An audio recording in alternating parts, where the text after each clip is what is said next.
Television report to the nation from the United States Army. Now, to show you part of the big picture, here is Sergeant Stuart Queen. Today's big picture is concerned with United States military assistance advisory groups in 4 countries which lie in or near the Middle East.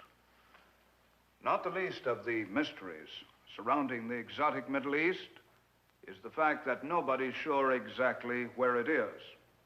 There are no exact boundaries, but the area we call Middle East lies somewhere between India and the eastern end of the Mediterranean Sea, between the Caspian Sea and the Arabian Sea, between Africa's Sahara Desert and the Rocky Mountains of southern Turkey.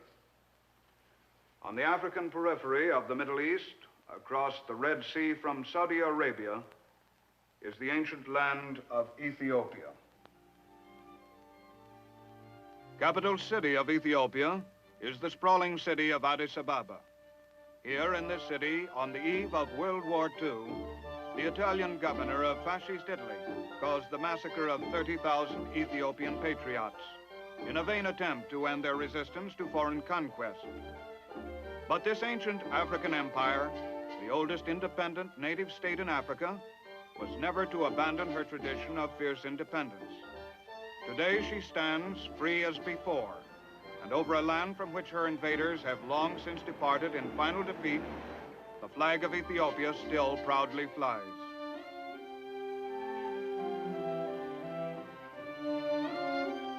As they prepare to celebrate their annual Armed Forces Day, the leaders and picturesquely uniformed warriors of this small nation can look back on a tradition of valor and independence which was old when Columbus set sail for the New World. In Ethiopia, as in most of this part of the world, old and new are in sharp contrast.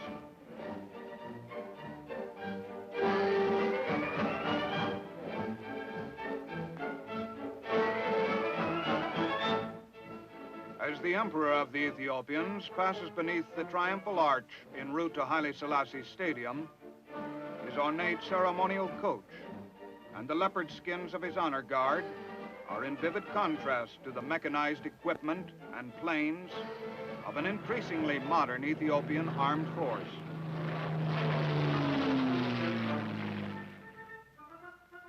Old and new, each in their several ways, the people of Addis Ababa greet the arrival of their monarch.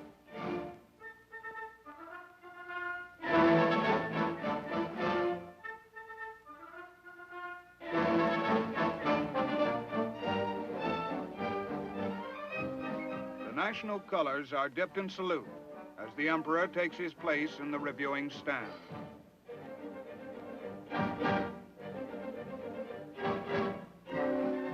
His Imperial Majesty, Haile Selassie, Emperor of Ethiopia.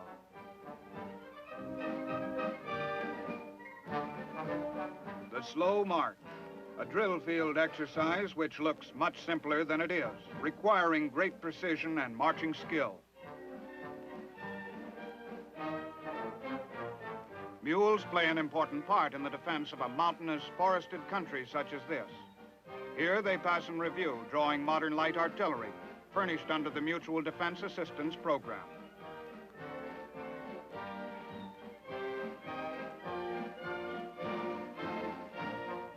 Watching his troops and their modern equipment, the emperor might well reflect on how different might have been the outcome had these men been so equipped when the invaders came in October 1935. Never again will men with primitive spears attempt to defend their homeland against a modern mechanized army. To their courage and valor have now been added through the Mutual Security Program the arms of modern war. Today, if compelled, they might hope to mount an effective defense.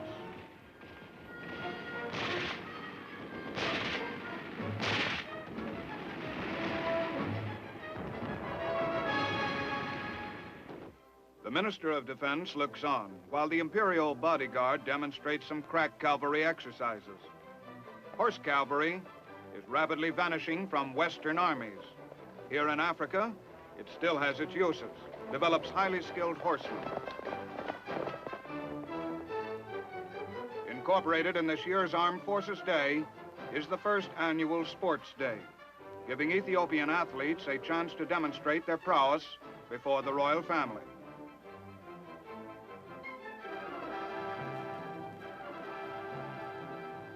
Behind these demonstrations of Ethiopia's steadily growing military modernization lies the hard day-to-day work of such men as Sergeant First Class George T. Monahan of the U.S. Military Assistance Advisory Group.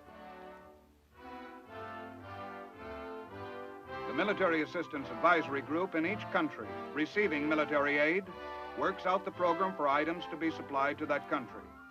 Here, United States Sergeant Charles Scrivener joins an Ethiopian officer in checking engines of newly arrived American Jeeps. MAG representatives also assist in military training programs, helping provide the skills needed to handle modern weapons.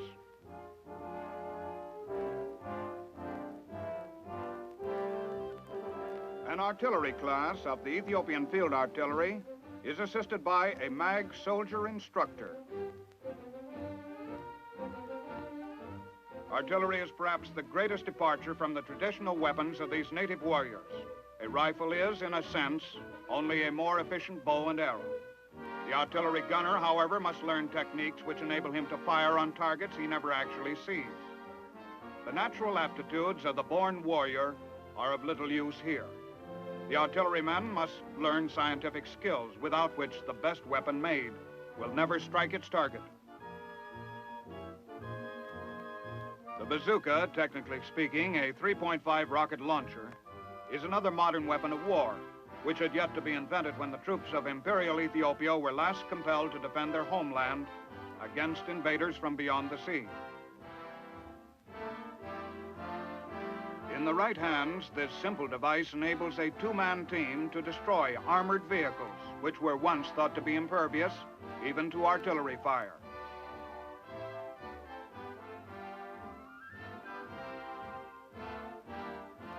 Assisted by an Ethiopian translator, United States Sergeant Chester F. Centeni explains the recoilless rifle.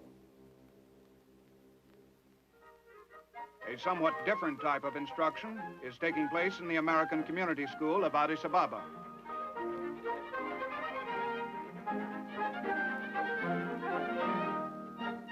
Children of Americans assigned to military assistance advisory groups lose nothing of the traditional American school program, not even sandlot baseball. Ringing the school bell is Mrs. William Davis, whose husband directs the U.S. agricultural program in Ethiopia. Teachers in the American Community School are frequently wives of Americans assigned to the mission. Behind these gates is an institution which American kids have elected Ethiopia's #1 attraction, the Royal Lion Enclosure. Representing what is probably the largest collection of lions in captivity, the Royal Enclosure is a far cry from the local zoo. One thing you don't ordinarily get in the zoo at home is an opportunity to actually pet the lions.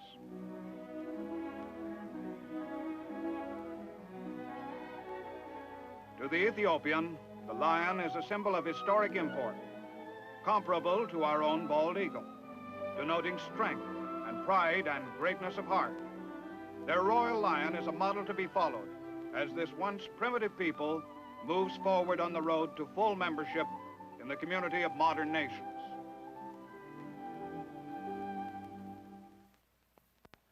The Middle East links 3 continents, Africa, Asia, and Europe. North of Ethiopia, nearer to Europe, is Iraq, occupying the very heart of the Middle Eastern area. Capital of Iraq is the fabulous city of Baghdad. The old city of Baghdad was for 500 years the center of the Arab world.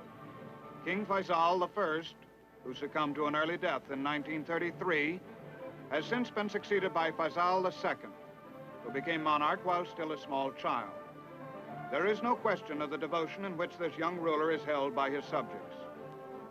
One reason for the Iraqis' affection for their young monarch is perhaps the intense effort he and his governors have made to increase the use of land in their country.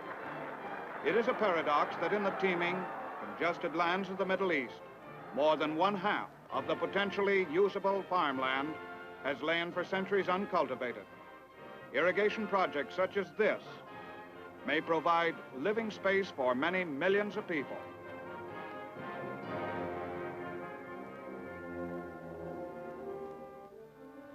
Iraq is a Muslim state. Her cities dotted with the typical mosques and minarets of the followers of Muhammad, standing side by side with modern office buildings witnessing the rapid passage of 20th century automobiles, imported from virtually every nation of the world.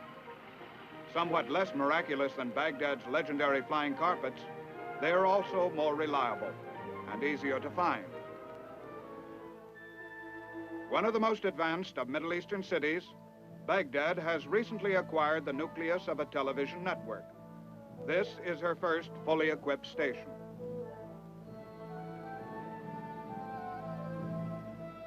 A good many of Iraq's television programs are films imported from the United States. The moving line on this TV screen, incidentally, is a result of a trick played by the motion picture camera, and not the fault of Iraq's first-rate television engineers. Iraq's climate resembles that of the American Southwest. Members of the American colony find a swimming pool in Baghdad as welcome as one in our own Arizona desert.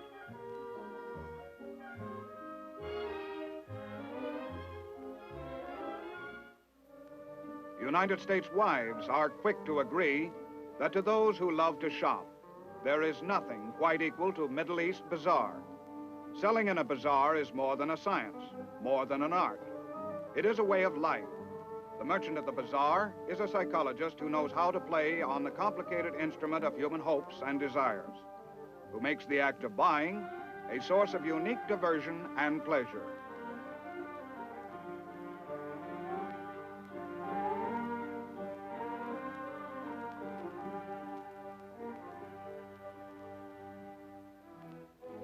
Pleasure and diversion are not, however, the reason these Americans are in Baghdad.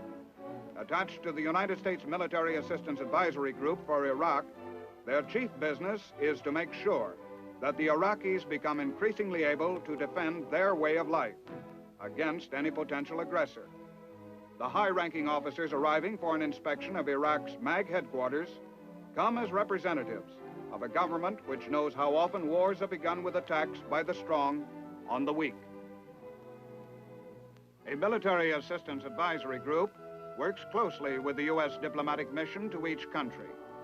It forms part of a team which is able to develop a well-rounded program of military and economic aid to enable a country to make its maximum contribution to mutual defense.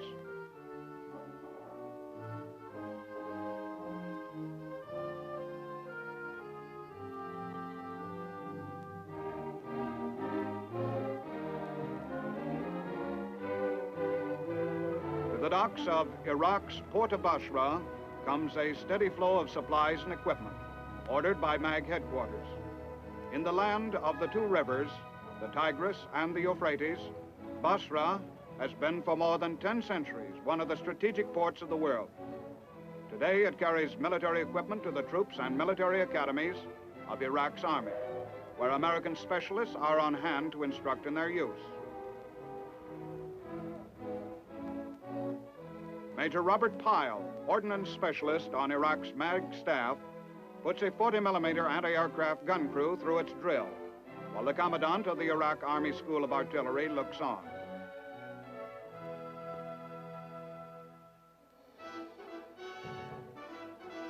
The Iraqi army shows many traces of its tutelage under the British. Uniforms and military tradition tend to follow the English example.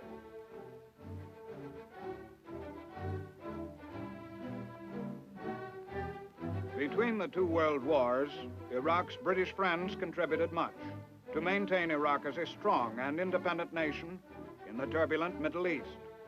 Today, the United States contributes toward that same end, and for the same reason. An Iraq able to defend herself can be a major bulwark of peace. There has been no moment in recorded history when the Middle East was without strategic importance to the major powers of the world. Of these nations, one of the most important is Iraq's neighbor to the east, the state of Iran. Modern Iran is the country that once was Persia, a vast land with a history far longer than that of any Western country. The great wars of ancient Greece and Rome were waged against the soldiers of ancient Persia. Iran today is a land of extremes, both natural and human. Contrast is an integral part of the scene in Iran. The city of Tehran first became known to most Americans as the site of the Big Three meeting in 1943. Within the decade since, the city has more than doubled its population.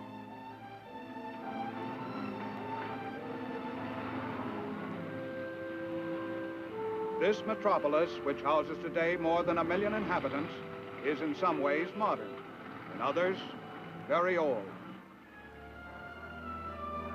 The official religion of Iran is Islam, but there are important differences between Mohammedanism here and in Iran's Muslim neighbors. For long before the people of Iran were Muslims, they were Persians, and this national character is reflected in all of their institutions, perhaps nowhere so much as in the Gulistan Palace and the Royal Museum of Tehran. The splendor of its tile and gold leaf mosaics, its priceless Persian carpets are graphic reminders of Persia's former greatness, when the wealth of half the civilized world flowed to the treasuries of Persia's king.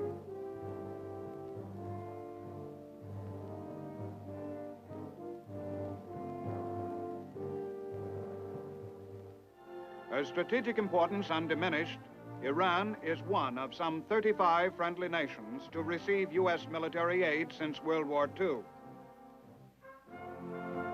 From the general staff level down to troops in the field, Iranian Army personnel are also given the benefit of the training and experience of U.S. military experts, serving as specialists on the staff of the Military Assistance Advisory Group.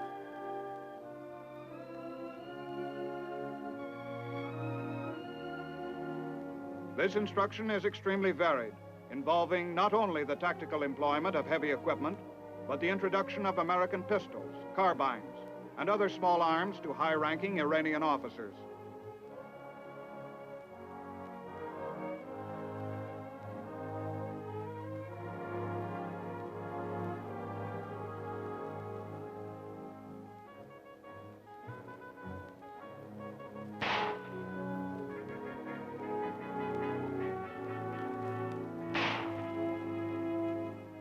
War dogs have a role in most modern armies. As sentinels for certain types of guard duty, they are without peer. In the barren, stony, and often desert wastes of Iran, these fleet, four-footed warriors are particularly valuable, often able to endure hardships or surmount obstacles which are beyond the capacities of their two-footed masters.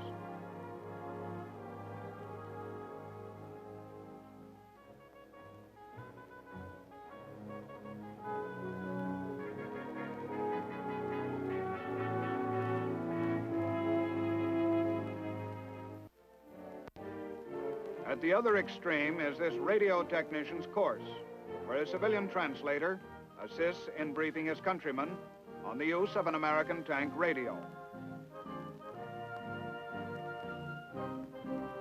In the armored school, an Iranian officer briefs his men on the use of an item of United States armored equipment, using a specially constructed model.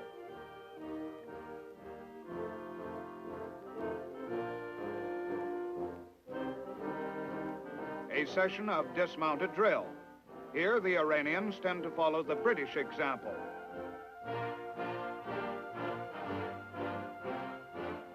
When it comes to mounted drill, the Iranians follow no one's example. Persian horsemen have long been famed in song and legend.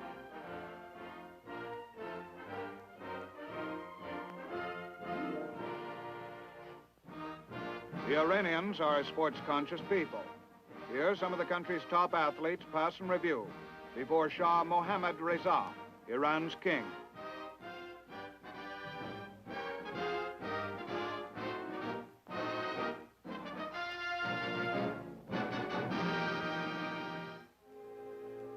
Iran is not, unfortunately, a healthy country. The eradication of its many endemic diseases is a major goal of the Iranian government and her foreign allies. Meanwhile, the health of American dependents is ensured by the United States Army Hospital in Tehran. Americans import many of their favorite recreations, the inevitable swimming pool,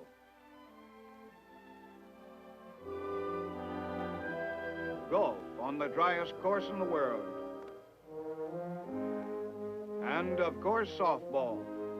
United States military aid aims to keep Iran strong. The ripening friendships between individual Americans and Iranians are one of many factors, helping to keep Iran a friend of the United States.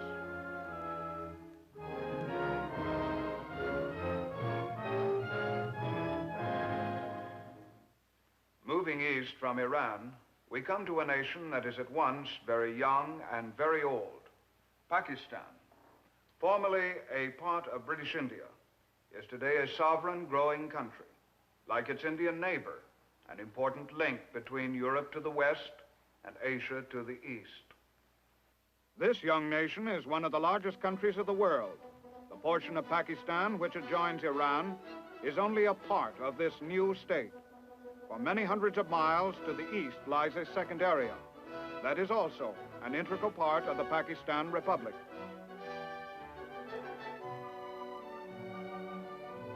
Pakistan's capital city of Karachi boasts the largest airport in Asia and is one of Asia's most important seaports. Through this port have come many millions of dollars of United States military equipment. An independent state for scarcely 10 years, the Pakistans are determined to maintain that independence which for centuries remained little more than a dream. Since World War II, the United States has distributed some $11 billion in military aid to friendly nations in every part of the world. The purpose of that aid is to lend free nations the military strength necessary to maintain their freedom and independence. Americans think of themselves as a young nation, yet in a sense we are very old, for America has lived in the age of technology longer than any nation on earth. From Brooklyn, USA to Karachi, Pakistan is a vast distance both in space and in time. By our efforts to span this distance, we assure a peaceful future for both this young nation and our own.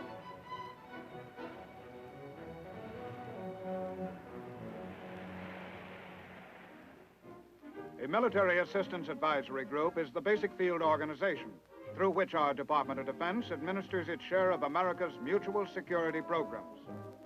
The responsibilities of each MAG are largely determined by the agreement between the United States and the host country. Generally, they will include determination of the country's military requirements and furnishing advice to facilitate proper utilization of the material received. The training of foreign military personnel is also a frequent contribution. Here, Major Joel A. Levenstein of the United States Army Signal Corps briefs a group of Pakistan Army enlisted men on the use of a new United States military radio set.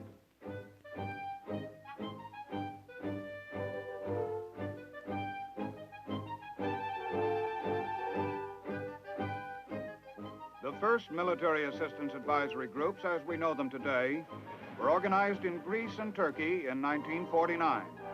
There were two such advisory missions in Pakistan's neighbor, Iran, by the year 1942. Today, there are MAG missions in 73 countries, and we are assisting with the training of over 200 military divisions throughout the world. Today, such missions have vastly increased duties, and they supervise and administer the deployment of the most advanced forms of military equipment to all parts of the globe. Often the specialists assigned to a MAG mission find themselves making tankers or jet pilots of men who grew up in a land where the always present camel was the most efficient means of transportation.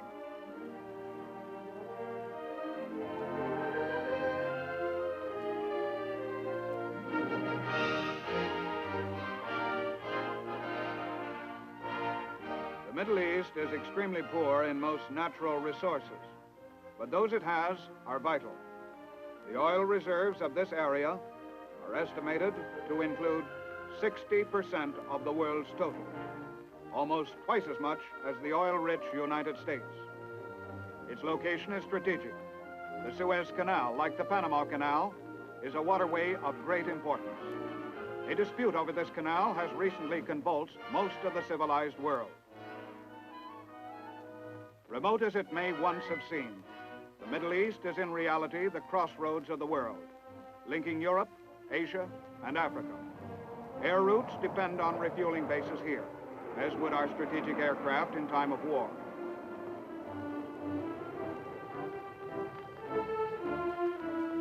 Here stand 100 million people who cannot be allowed to pass under communist domination. These people occupy an area from whence sprang the three great religions of modern times. They are our people who, as the Lion of Judah warned us many years before the last war, must be allowed to retain their freedom if we are to keep our own.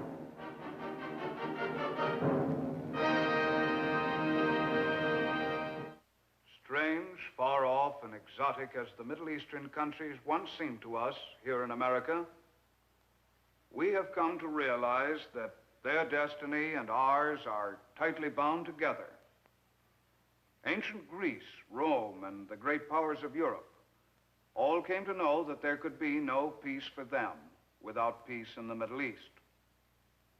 Today, we are doing everything in our power to keep the peace in that vital area.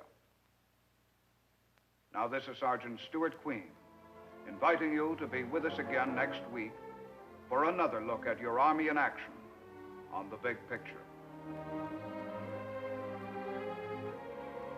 The Big Picture is a weekly television report to the nation on the activities of the Army at home and overseas.